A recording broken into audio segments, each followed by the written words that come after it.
जेते बड़े घरोई शिक्षानुष्ठान छतु फुटला भलिया बाहर एवं सरकारी शिक्षानुष्ठान पर क्रमागत आक्रमण हबो।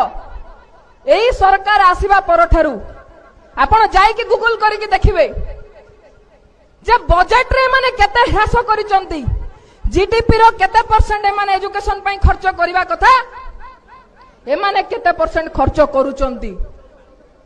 जेमिति हाथीर दांत खाइबा दांत अलगा देखैबा दांत अलगा, बीजेपी गवर्नमेंट मध्य ठीक सही भलिया जातीय शिक्षा नीति रे लेखिले जीडीपी रो 6% एजुकेशन पई खर्च करा जिवो। किए मना कला?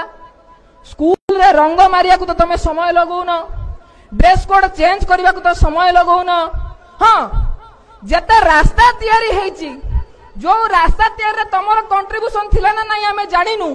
सरकार को आसु आसु प्रथम काम कले सबु रास्ता कोडरे बोर्ड खंडिया किंतु पति दवा पई तमर समय अछि। जेते बळे पचरा जीवो आज्ञा बजेट कहीं शिक्षार बढ़ू नहीं, कहीं शिक्षक माने राजरास्ता आंदोलन करुचंती, कहीं छात्र संसद निर्वाचन करुन। आमे पर शिशु सरकार ए जाए आमर जाँ बाला पड़ी नहीं, आमको टिके समय दियो। समय